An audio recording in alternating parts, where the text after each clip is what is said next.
So this is right after Jesus is, resurrected by now. And Peter is like, oh, you know what, you guys, I don't know Jesus, so you guys can lay off. 3 times he does that. And Jesus actually predicted that. So that's after all that happened. They've all heard that Jesus is back, but they haven't, only Peter hasn't seen by this time that he's back.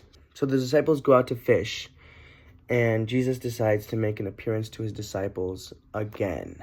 So that's an important word, again, because God is relentless, It's a good reminder to have. So it says that night they caught nothing. And eventually Jesus is like there, he's present, and he's like on the shore. And the disciples, they did not know it was Jesus. And he goes, friends, haven't you any fish? And then, of course, they say no. And then he basically mimics their first encounter. He's like, throw your nets over on this side of the boat, and you will get all the fish you need, Jesus here is literally just recapping kind of their first encounter, which I think is it's good to have reminders. It's good to go back and relearn with God. Anytime you spend with God is good. And so at that point they're like, guys, this is Jesus. This is the Lord. That's what John says. So I think that's also a good note to have. Jesus makes it abundantly clear that he's talking to us here. So when they landed, they saw a fire when they brought back the fish in. And Jesus himself had fish and bread. So this is also a good thing to note. I think that this is saying God has he's abundant. Even if we follow alongside him, he'll always have our back, He'll have his own gift that he brought. None of the disciples dared ask him, who are you? They knew it was the Lord. This ties back to the God made himself clear. Any a moment you had with another of his servants, or with him, just you and him, he'll bring that back and he'll make it clear that he's talking to you. So he said, do you love me more than these? In the original translation, the word agape is used. Agape is a form of love, unique to God. He loves indiscriminately, recklessly, and abundantly. He's just, unbelievable love. But that's the kind of God we have, unbelievable.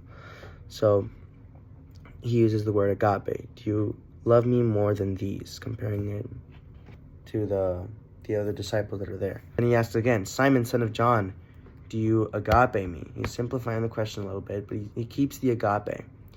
And then again, cycles again.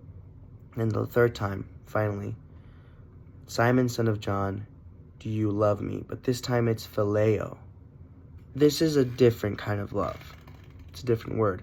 This is brotherly love. So Jesus here is basically he is humbling himself to Peter. He's going down to his level. Here's Peter. Here's God. God is perfect. God is loving. Peter's right here. He's sinful. He rejected God.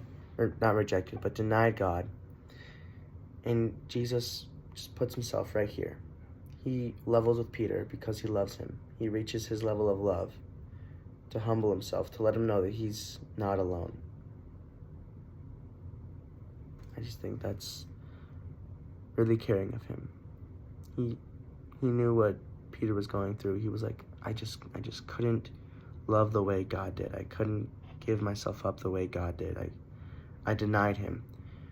And instead of Jesus making him feel bad, he puts himself right where Peter is to let him know, you can start there. I will take you to greater heights because I love you and you can do everything in my name. So that's a good message, guys. That's John chapter 21, verses 1 through 17.